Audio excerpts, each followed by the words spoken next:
the benefit of the very, very little few. I'll give you an example. In France, if you open a business and you want to do a small SME, sell, I don't know, chocolate, to get a bank account, man, you have to write to Macron almost to get this bank account done. It's like crazy. At a point where each bank will refuse you, literally. Then they have made a law that if you refuse by 3 or 4 banks, then somehow the central bank, whatever, will issue a letter and will force a bank to give you a bank account. Look where we are. I mean, that we're talking about developed nations. Taka Talks, exposing financial systems one story at a time.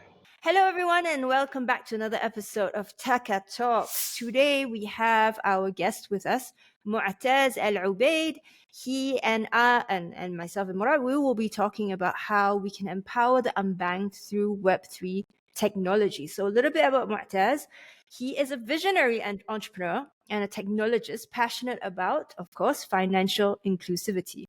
With a background at the World Bank and a deep understanding of technology's power, Moataz is committed to empowering connections through innovative financial solutions. Okay. His journey from a rural village in Lebanon to the forefront of empowering communities has shaped his mission to bridge the gap between traditional finance and the digital era. He is the founder and CEO of Empowch. He leads the charge in revolutionizing financial access and fostering economic empowerment for the marginalized and excluded communities worldwide. Moataz's core value of accessibility, affordability, and inclusivity drive the mission of Empowch, making it the go-to platform for borderless payment and financial liberation. Mu'attaz, one question. So you told me that you could now send money as simple as a WhatsApp almost. Please describe a little bit how the users in Lebanon, in a village in Lebanon, can get into the money and avoid, like you say, the fluctuation of the Bitcoin and everything. What are they using? Either stable coin. What? Break it down for me. Right. I'm a 70 years old man living in the village in Lebanon, and I'm waiting for my son to give me money. How does it work? We'll be right back after the break. Taka Talks brings you stories from around the world that will help you understand how crypto and Islamic finance can change our lives for the better. Subscribe and follow us to keep learning. Right. This is a really great question because that's what differentiates us from the other solution there. It's how to make it really accessible, meaning anyone, like my mom, can use it, right? As she's using WhatsApp, as she uses YouTube. My mom, she doesn't know how to read and write, but she still uses YouTube and know how to navigate, how to make this particular meal, the grape leaves, how the Moroccans make it, how the Saudi make it, how the Lebanese make it, and everyone else make it. So, the coin, the Bitcoin, it came with a lot of tech complexity that created a barrier, for the regular person to tap into it. And as I was mentioning, one is the volatility, and the second is the custody of the fund. The volatility was the stable coin movement come into place. Stable coin. So the average user or the end user does not need to know all this complex stuff. I give you an example. Back then, when I used to use my laptop, I had to buy antivirus, CD, and to just like make sure it's no viruses. Some tech companies that they get delve deeper into what the end user need. Like, you don't need you don't need to worry at all about virus. Your job is not to worry about viruses in your computer. Your job is to focus and do your job better. So we empower you with that. And that's what we're trying to do here at Empowch, is removing the complexity. You don't need to worry about stable coin versus non-stable coin. You use a platform.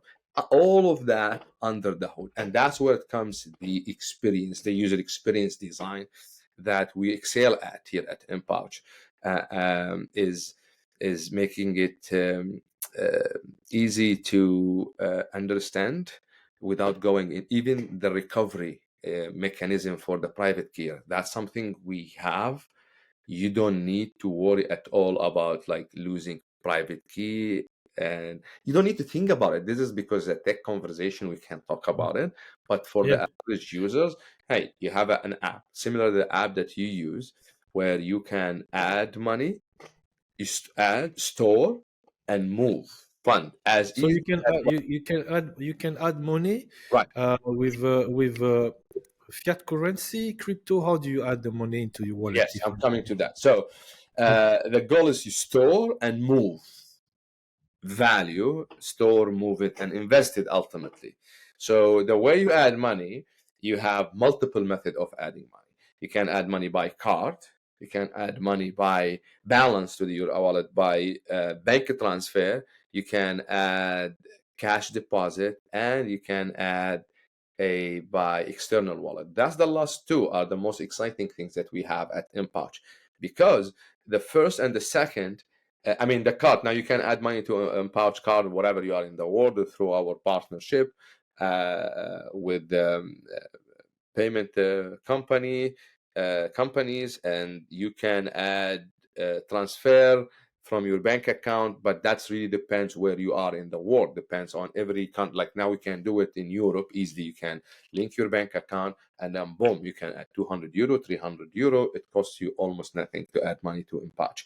And then when you have the money in the wallet, now the beauty of it here is you have 100. Let's say you added $100, you can send it to 100 people in 100 different countries. A dollar, dollar, dollar. That's, you cannot do it today in the traditional systems. It does not exist. The traditional way, if I want to send money to my family members, which a lot of people do, you have to send one person to one person, and that person will go get the money and distribute it. Talk about the privacy, totally undermined privacy. Everyone knows who get what. That bothers me, it bothers a lot of people. I want to, like, nobody, I don't want the right hand know what the left hand is doing, period. With Empowch, you can do that. I can send, because just between me and you, peer to peer. Now, this where it comes the beauty of the power of the distributed ledger technology, the blockchain, and to make it stable, don't need to worry. Same currency. I could have euro, you have dollar, I send you euro, you receive dollar. We also use a decentralized exchange on the blockchain network. It just converted them. It checked the best prices and converted to you. Now you have the money in your wallet. That's another beautiful feature. You are inside, you have the money in your wallet. You can do the following. You can keep it safe under your full control, or you can send to someone else, someone in Morocco, someone in Turkey, someone in Indonesia, someone in India, someone in South Africa, whatever they are. They have like WhatsApp, right? And the person on the other side, you can do the same thing, or you can send it to your bank or to an external wallet. If you have an external wallet, now there are 70 plus million wallet out there, crypto wallet, and that's what I use one of them. And I give you a real world example. I wanted to solve a problem the other day. I was able to link, go to my Coinbase wallet, put my Empowch address, and say send there this amount. I send it instantly, zero fee. Okay, and I paid it to a friend in Turkey. Okay, and he cashed it out to his bank account and made a transfer to school there. So was like streamlined, easy. This is one problem. But to answer your question on the individual, yes, as easy as WhatsApp. If I understand you doing, the money you send to your friend has still a bank account, but what about somebody who doesn't have?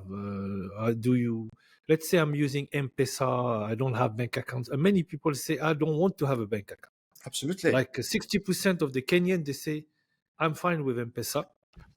It's a peer-to-peer payment app, Yeah. and I don't mind getting paid in crypto, whatever, through an exchange. How do you go about that?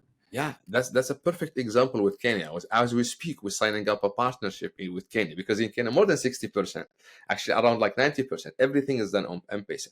So M-Pesa doesn't connect you to the world. We connect you to the world. And if you are in Kenya, you receive it through Empowch, and you say, I want to take out $100 from Empowch. I want to use it. So you put your M-Pesa account, and boom, it's in M-Pesa wallet. And then you can use it in the ecosystem there. So that's where the strength of Empowch, to connect you borderlessly. Where locally now, we're not going to tap, we're going to partner with local companies like M-Pesa, some in Saudi, some in Lebanon, in Jordan, in Turkey, who already have established this presence in the existing market, and then they can transfer. This is one of the cash out example. If you don't have a bank account, you have a wallet. If you don't have any of them in some countries, you can go get cash. And that's where the most exciting part about Empowch is the peer-to-peer human ATM model. Think of Uber. You can Uber the ATM. I wanted cash. I can request cash. It shows me on the map where there are location or people or small businesses, and I can request cash. Some of them, they can do cash delivery. They bring it to your door, knock your door, and they give you your $100. That's the Ubering the ATM. Amazing. Wow, that is actually that's incredibly impressive. So you are the one who has all these relationships and everything set up. If I understand, you said people can cash out to the bank accounts, people can cash up to M-Pesa and things like that. So you have existing relationships with the banks in order to do this, or how does this work? That's a good question. We have relationship with the fintech companies in the same ecosystem on the blockchain that they already built it. Example, we partner with a company called MyKobo in Europe. In Europe, they issue the EuroC, the stable token of the euro on the Stellar network on the blockchain. So basically, all our customers in Europe, when they wanted add money to Empowch, this will pop up, say, we will direct you to our third party partner like MyKobo, and will help you put money from your bank account to your Empowch. And once in your Empowch, boom. So we don't have to go directly and build it in every country. So in Europe, one, in the US, we have like MoonPay as well. So it connects us with all. In Jordan, we have one company. In Lebanon, one company. M-Pesa is like one. And the world is big. Fantastic. It's really hard to Yes, cover. exactly. So how many countries do you cover today? So we are mainly focusing in the MENA region, we are in the US, Lebanon, Germany. Those are two places that the inflow of fund go to. Lebanon, mainly in Lebanon. That's our number one country, but we made the application and the platform accessible to all. It's just focusing our marketing effort toward Lebanon, because it's more pressing need for them. And second, they can use the US dollar as second currency without any complexity. So that's Okay, low cool. hanging fruit for us. So you mentioned that what you have built is essentially a centralized wallet, and there's a lot of debate about what is the role of a centralized wallet in a decentralized world?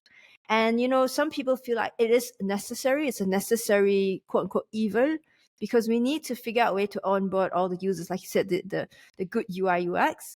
But at the same time, there are those who are like, no, this is just against everything we stand for in the blockchain. What are your thoughts on that?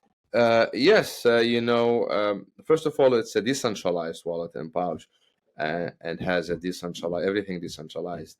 And that's where the idea of the whole technology is a distributed and decentralized, and the whole philosophy behind it. So people who are techie, who behind the blockchain, they will vote to have it decentralized. Now, decentralization comes with a lot of pushback from centralized entities, government, currencies. Of course, it doesn't work because they cannot see anything what's happening. So it goes toward privacy, tracking. That's where decentralized technology is to give the power to people, not to central government. And central government has problem with that. Like you can't you cannot do that. So our thought is decentralized to have it more accessible and inclusive. I mean, centralized always left a lot of people outside, and that's if you look at regardless if you are with them without, the fact, the history shows that this system is essentialized and left a lot of people outside. And that's why technology comes to include them, and that's why we're all about in onboarding them and make it inclusive. You need to push those boundary of centralization and compromise on a few things to achieve that goal. So I think I'm probably misunderstood you, because I thought you said it was centralized. So I guess the thing with decentralized systems is the complexity, right? Like you mentioned, how do you then help people understand that they need to keep their recovery key, and because it's their own self-custody, that there's a chance that they will lose this, etc. How do you cross that gap? That's the second component of the UX, make it accessible, right, and inclusive. The first one was the stable coin, because the volatility. Second is the custody. Who custody the fund? That's the big question, and that's where the UI UX come into place. People refer always to UI UX, but me as a UX designer, I refer to the experience of it, and it has a lot of it component. The recovery, as I mentioned in the beginning, is similar to the virus example, antivirus example. It comes with the private key. Oh, I have to worry about the private key, all of that. Now, this technology has evolved. There is a multi-signature solution, and that's what we use. We have a recovery mechanism that is seamless.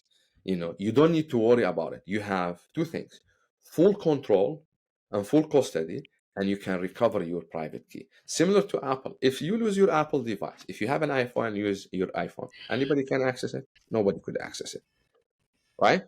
Mm-hmm. And the Correct. same, since the inception of the Bitcoin, it's been 10 years. 10 years, right? And the problem still people talk about it, but the technology has evolved, shifted. There's a paradigm shift in that shifted. The mobile device becomes an essential part of people life. If you lose your mobile device today, hold on though, you brought this example. I'm trying to understand, because this is always the argument that people give. yeah, If you lose your iPhone yes, and you forget your password, nobody can access, including yourself. yes, So if you have data or money on the iPhone, it's gone. And gone. this is the fear with these self-custodial wallets, right? You lose your private key, you lose your recovery phrase, it's gone. How do you get it back? Yeah, exactly. That's the recovery. I was coming to that point. You don't need to remember it. You don't need to write it somewhere. You need to know how to retrieve it. Down the road, I'll give you an example. I have 100 passwords. Password. Is this my old cat, new cat? This is my first son, youngest son. What is it? Complexity. So you come to some point, you say, what? I don't need to worry about what I remember. Just retrieve the password. Correct? That's where it's like came to a place. I just forget my password, and there is like a two-factor authentication. I got the SMS, and then I access it. And Google was heading toward this. Sometimes I lose my password. I said, okay, we're gonna send you notification, two-factor authentication, one to your device, and then from there you choose a number, and then we know it's you, right? That's the approach, the experience design approach to the self-custody wallet. So that's what we did, a recovery mechanism, meaning if you lose your device and access it, get another device. We can help you, regenerate another recovery key in the device and store it in the device. You, the only person, has access to it. Okay, and so this is done by smart contracts, so that you are actually unable yourself to access this.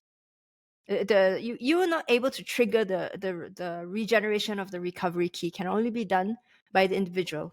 Correct? Yes, the individual, the one who triggered this. We have the mechanism in place to recover your private key and get access. It's in the end of the day is not about remembering, not remembering. It's about accessing, not accessing. Are you using your own technology?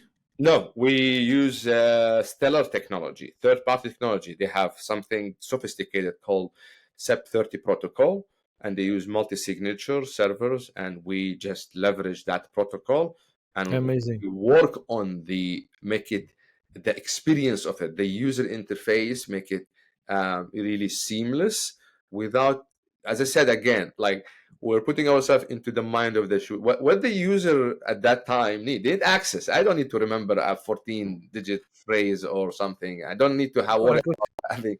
I got you. This is very great, very great piece of information, especially for our audience and the people who are following us.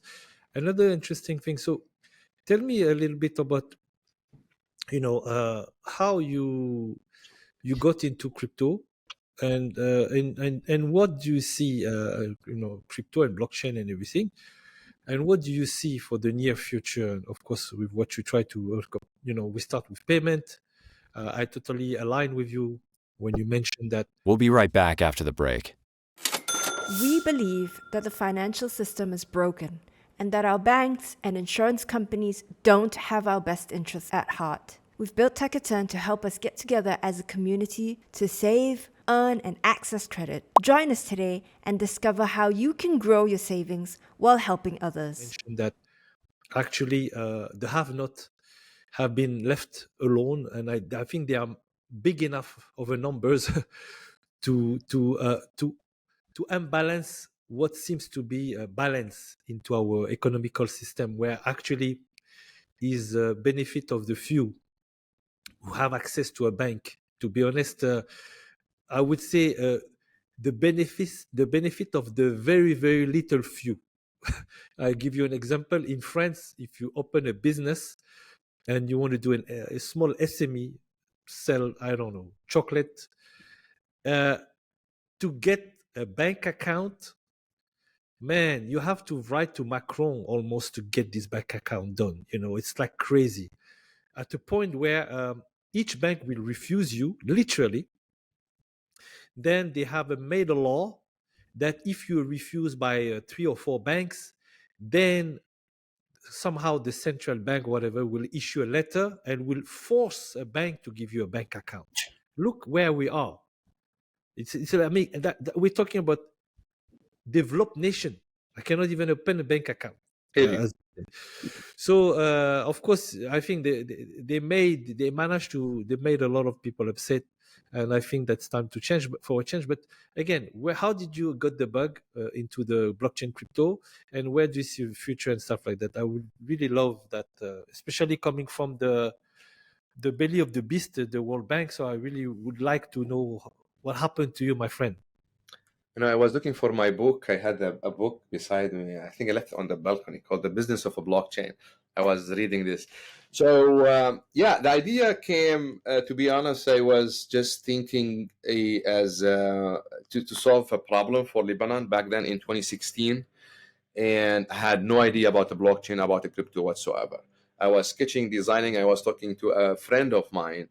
I said, showing him the idea, I can make something like similar to the phone. And I pitched it in Saudi to a regional manager of a Saudi bank. I want to say the name. It's similar to when you go and buy a prepaid card. And then you load it into your phone, airtime, and you talk. Why don't we instead of that just buy money? There are people who are banked already. Those SMEs already have a bank account. They can extend access to you as an unbanked because you have a device. They have a device. That device connected to the bank. You connect to that device. What is the technology under that can work on it? Yet I come from a tech background. I studied telecommunication engineering, but I was always in the business side of it. So he said, check the blockchain. Do you know what is a blockchain? How is the double spending work? What? And then I become obsessed about it. That's in 2016. And then the next move I made it is I joined the there was a program, MIT offered fintech and future commerce, and that's what I got in it, and I start to understand the business of it. It was new 2016, 2017. Then I joined the World Bank, and I got the opportunity to work on similar applications, something in the blockchain through the innovation lab and similar use cases. But the first use case was payment, because I want to solve a problem in payment. But when I got to understand this technology and what it could do, it's like, wow, there are so much problem that I faced, personally, that can solve. Well, one of the biggest things that maybe could be my next project is in the healthcare record, right? So the healthcare record, that's something I faced personally through my entire year. I broke my front teeth when I was kid, and and I fixed them in every country, and every 2 years they change them, and every dentist I go ask me,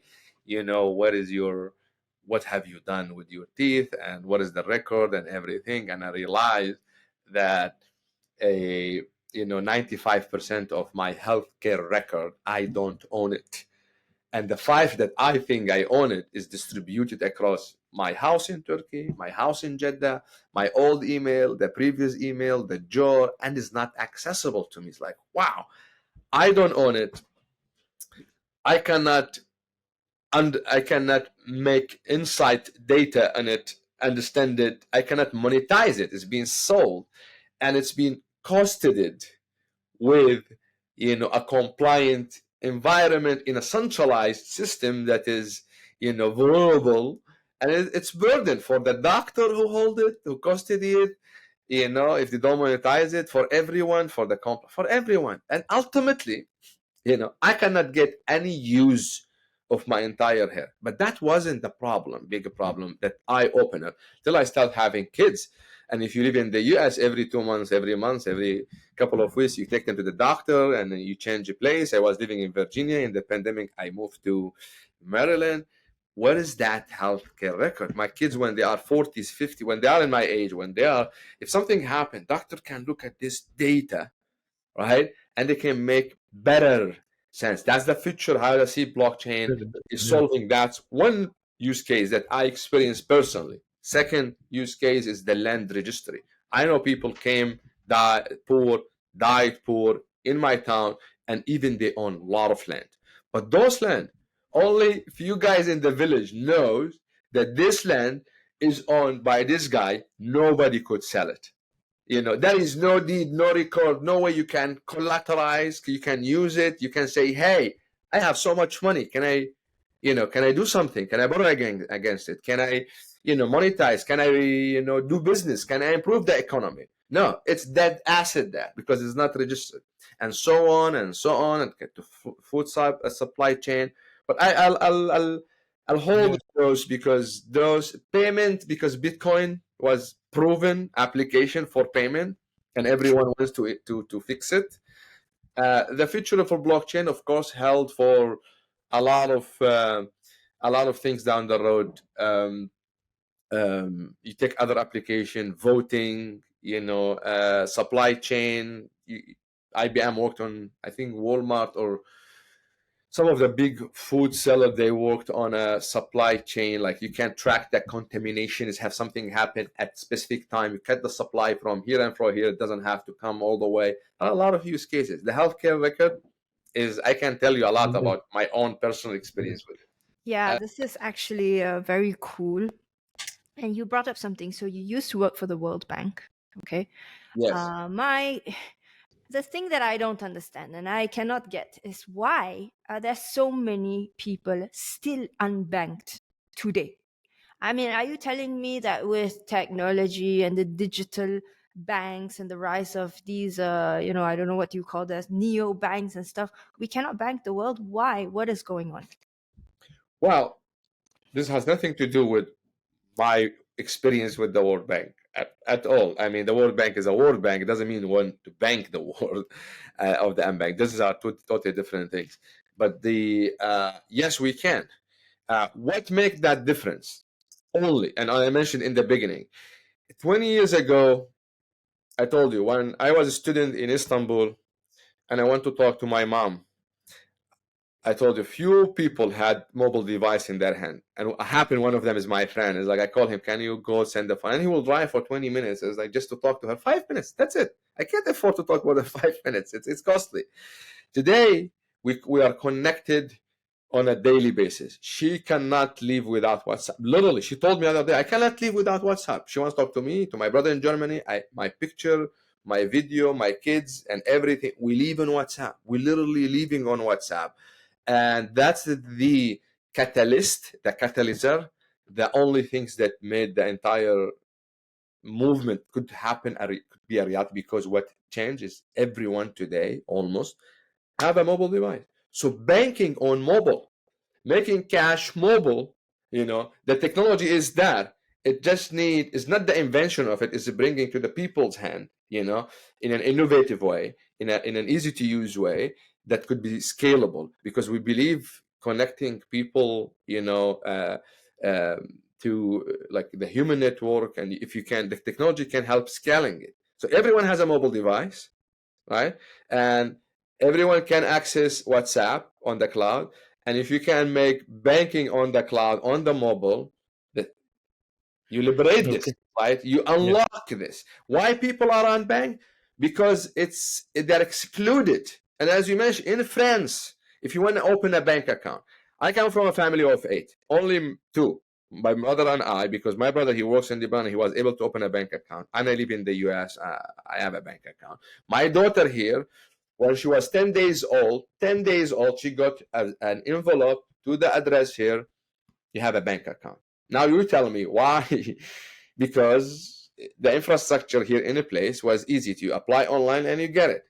There is a digital identity, everything in place. In emerging market, we don't have. Now, in emerging market, one thing happened, and Pesa proved that. The Bitcoin global, the blockchain global, and Pesa proved that we can do it on mobile. So I was going to ask you a follow-on question on that. Understanding that anyway, as I believe nowadays, is like, what is the main reason you will need a bank account? Like I say, when with most of my friends from Africa or Indonesia, they like, literally, I don't need a bank. I have a peer-to-peer payment like M-Pesa or whatever model, and I can pay my bill now. And the only reason you will need a bank eventually is to ask for a loan. And why would you go? Anyway, now there's different. I think we leapfrog. You will have if we look at the way the industry is moving, is actually the bank will become obsolete, because the majority of the population will say, what's the need of a bank? And they will just need this way of payment that you're building, and other way of payment that the bank will be like something you will not even worry about. You just need to know how you pay your bill, how you receive your money, how you receive your salary, and that's it. But my question is like, now, with the rise of crypto and the rise of the scandal, the rise of all these kind of things, even though we see we are like moving 3 steps into the Web3 space, and and then we're moving like 100 step, but somehow I see that the news are very biased, because out of one scam into the Web3 space, we will blast it on the news like for weeks and months. And when the huge bank like Silicon Valley Bank just disappear overnight, it's like 24 hours news, and then and no more news happening. So the news are really biased into like declaring the failure of the big banks in one day, and like being like harassed every day about what is his name, SBS, SBM, like some Bankman things. Is a long episode of the guy coming out of jail, in out. My friend khalas is dead. I don't want to hear about this guy. It was a scam. It was published. They love to lengthen the story, and the story is still going on. Yes. So because there's an interest to really go against the crypto industry or the Web3 industry, and they need to keep the buzz going. So anyway, how do we because even among our own brothers, like people who are using technology, Web3 and blockchain, they're like, yeah, but we need to be serious. Oh, there's a lot of nonsensical project happening, nothing's happening really serious. How are we going to clean up the house and make it relevant? We need proper use case. And like I see your project, mashallah, how do we kind of build more trust and embrace more people into our journey? If I may ask, Muhtaz, on your side, how we make them comfortable with the use of this technology and so on? Yeah, I'll start with the trust, right? And because that's bring me back to the whole idea of bank, trust in the bank, and you said the leapfrog. So I'll start the trust. I will lead to close with Shireen on the point of the unbanked and what the catalyst role is, the mobile is the leapfrogging. Leapfrogging, we did not need to use the landline, in technology. The landline came, but by the time it reached us, there was a mobile device. We did not need it. I didn't have it in my home, growing up in my home. Now it came, it reached the infrastructure. Is like, oh, if you want the landline, excuse me, who wants the landline? Nobody wants a landline, right? And that's the leapfrog that's happening in the same thing. Nobody will use bank. And that's, I will tell you about banks. Banks, the history of banks, why banks started, is a place that you trust to custody your money, because you might not have a more trustable place that you could put your money in. You start, and that's the whole, concept of trust started around the bank. That's how the trust started with the bank, a place where I custodied my fund. And with what happened with FTX and bank, Sam Freeman is the custody. And again, the custody, who custodied this money? Your money, if it was with them, it's gone. Your money with the Empowch doesn't go. You are the one who custodied the fund. You're the one who have full control. And you heard this term maybe in the social media, not your key, not your money. If you're not the custodian, it's not your money. And that's applicable to banks, like in Lebanon. Banks, they took people's money and like, oh, the next morning you don't have money in the bank. The same thing in the crypto wallet. And that's where the trust. Now, banks, they will not go obsolete, definitely.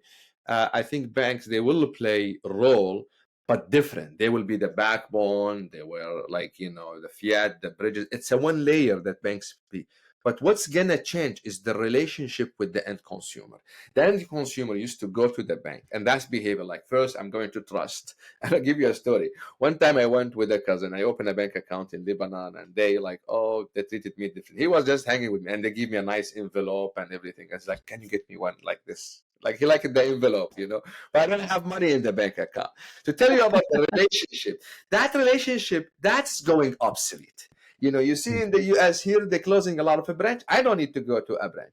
That relationship is going to be digital. And who is better in that? Tech companies. Because banks are not, financial company are not designed, they were not designed around user experience. They were designed around, like they design product, financial product. But the delivery has shifted. You used to go to them and they put you behind the car. You sit behind their chair. They sit here, you sit there. There is a different relationship. That's why my cousin's like, he felt excluded. He feels like, can you ask them to give me an envelope, right? That trust relationship, you don't need this trust. Therefore, that relationship is going to take a different turn in the future, in how people are considered. The biggest bank is going to be Apple. It's going to be Google. It's not going to be big banks. Those, they're going to be under. And today you can see it. Goldman Sachs is powering Apple, and Apple Cash, all of them. Oh, Starbucks. Yeah. A real business. Cafe, Yeah, Starbucks is the largest bank in the world today. Yeah, exactly. Starbucks. It's not anyone. Like I said, the bank is gone by selling this gift card. I'm glad you brought this example, because this example can wrap up the idea of mobile. Back then, you walk in Starbucks. I'm a consumer of a customer. I take my coffee and I go. They don't take from me whatsoever. Maybe they have a camera that sees me. That's it. That relationship between and the cashier was absolute. Interaction, just give them coffee, give them money, they give me coffee, order 2 seconds. Now they give me a mobile wallet where they can learn more about my habit, my data, my what have you, everything, and by giving me a reward, and they become the biggest bank. What's crazy, Muhtaz, is like Starbucks become the largest unlicensed bank in the world today because they don't have a license to hold. Actually, they hold more cash than any given bank at any given time in the world today. Can you imagine? Without license. Without license, That's smartest things. That's without the mobile, that wouldn't be possible. And bring it back to the mobile. Mobile today with the blockchain technology can bank the unbanked. You need that platform that we're working to striving to have that platform to offer services. So going to this actually, I want to keep on that. How do you regulate a decentralized platform? Of course, I just mentioned the case of the largest bank in the world today is Starbucks, without having a license, bank license, mashallah alayhum.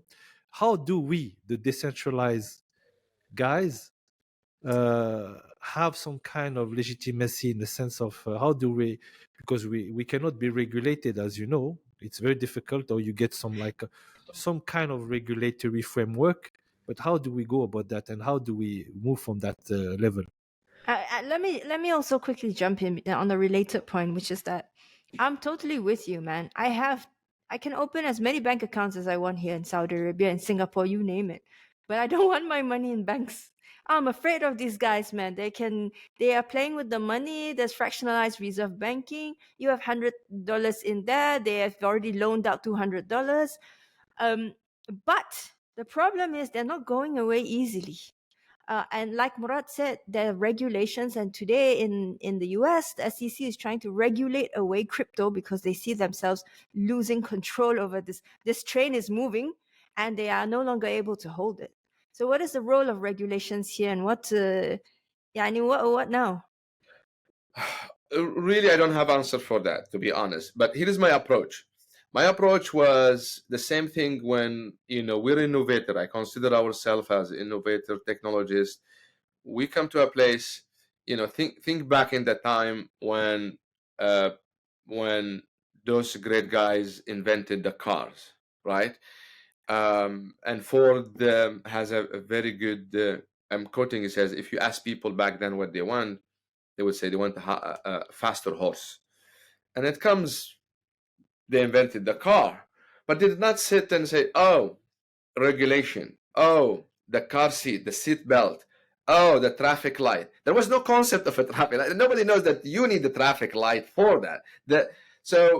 My approach is you go with the innovation and you put something there, and regulator they will figure out. It's not my job to figure out. My job is to innovate, to bring something, solve a real world problem, and they will work on the regulation similar to the car. You figure out the road, you figure out the signs, you figure out the traffic light, the police, the car seat, the seat belt, who goes in, how many people goes in, and mechanics and everything.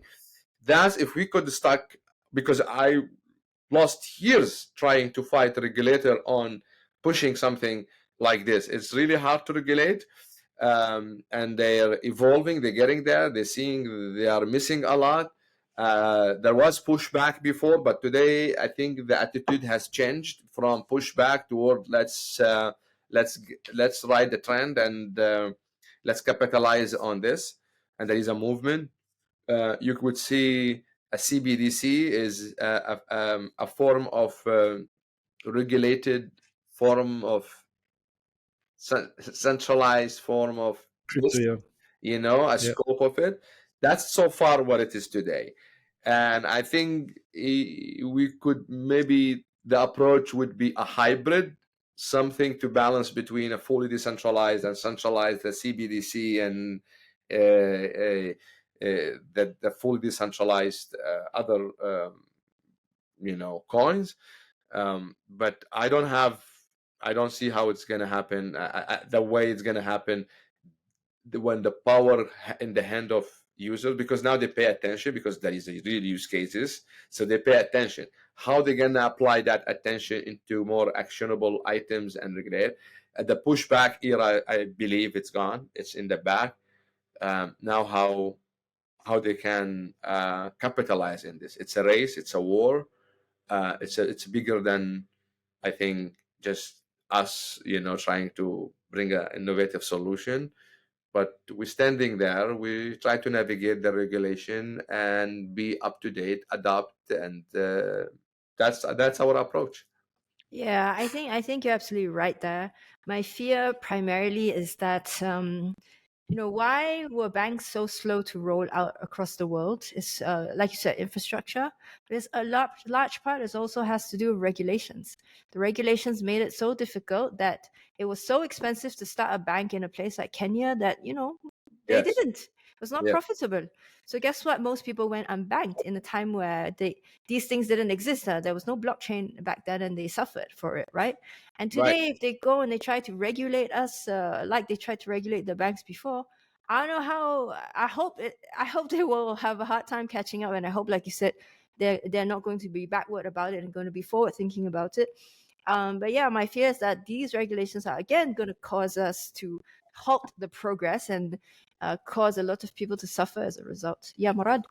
Yeah, I wanted just to, as we speak, as Moataz is mentioning, it's true that we as innovators, we're here to build product, solution for our communities, starting with, in particular, our case, we try to really focus on the finding a solution for Sharia compliance product, among our community. As you mentioned, I think we all align that the regulator actually, because of the fact that the technology is moving so fast, they are not even able to catch up on issuing regulation, because we're talking about Web3 for the past year and a half. People are talking about Web5 now. So I think what's happening is that the regulator needs time to catch up, especially to the civilized, I would say, regulated world where there is a proper financial system. What it's kind of funny, and they are not seeing it happening, is this tsunami of unbanked African, Indonesian, Pakistanis. Imagine 80% of the population are unbanked, and they are moving again from nothing to that technology. I think the shift and the adoption, and they keep on denying this fact when you talk to all those big organizers, and the world economists and stuff like that. They kind of try to close both eyes and try to not admit that the adoption is happening there because there is a real need. And you see it even as political shift. When I see the way African leaders are talking to their puppet master, like the French in general, and telling them, you know what, it's time for you to get lost. Okay. Yep. It's coming from the bottom. Most of those guys taking the leadership and stuff like that in those countries are young people Yep. expressing themselves and say it's enough. It's And why? It's because they have now an alternative way of getting paid. And the people, they don't see it, but those guys, they are getting crypto payment, like you say, they're Yep. becoming freelancers. They start. So when the belly is full, they start thinking for the overall benefit of their own community where they live. And you see the like of El Salvador, adoption of the Bitcoin, Yes. adoption of the the dollars, and shifting to, so, and you will see like a big movement, and it's happening not only on the digital space, you see it on the political mainstream. I would never believe that la community of the franc CFA under the leadership of France will one day say, we don't want you fiat nonsensical paper printed out of Paris central bank. Yeah. And it's happening today. So I think, the regulator, I think the only thing they could do is to make sure we have no electricity. And I think they could potentially do that unplug us completely. I mean, Solar, and that solar panels, solar energy is changing all of that. That's true. exactly, yeah. This is why I share this vision of, it's something that because you come from Lebanon and you left this country and you live this and you experience that. When I talk to friend of mine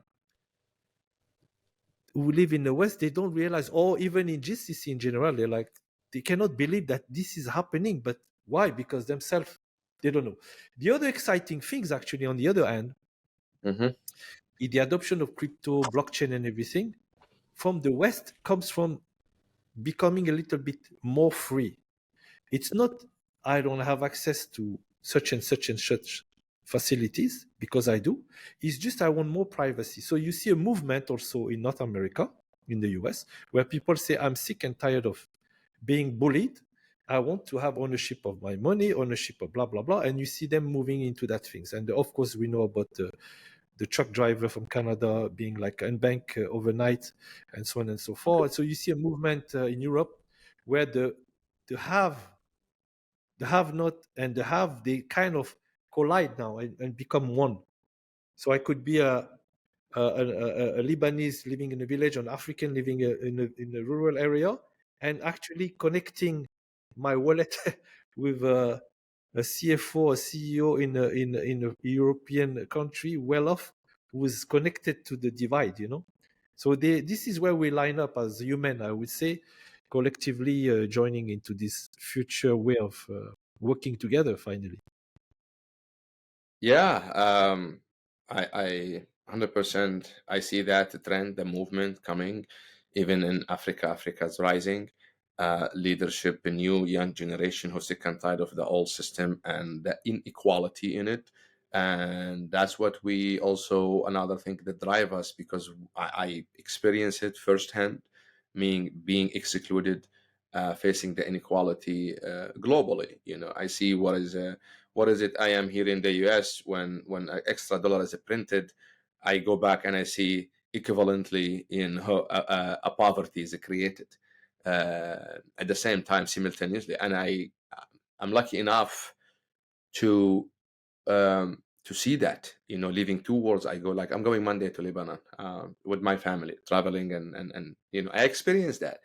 And that's what makes me unique to solve this problem, because I witness it, I have firsthand, and I have the experience and the tech, the know-how, I think, to a certain extent, and to put together the resources the team needed and push this movement of equitable access to the financial system, because it helps in empowerment. It's a movement globally happening. One currency dominate and create a lot of constraint in terms of sanctions, and other people, the poorest, get punished the most. And they says it's really poor to become poor. It's hard. You don't have any access. If you are poor, you don't have access. Therefore, you can't get out of that holes that is created by the traditional the traditional system that has been built, everything since World War II.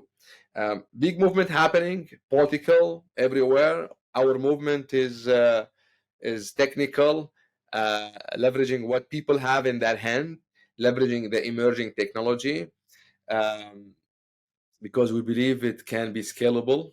People are connected today. Cheaper, accessible, everything. Yes, Exactly. yes, affordable, accessible, inclusive, equitable. That's what drive us to get Empowch the hand of the majority.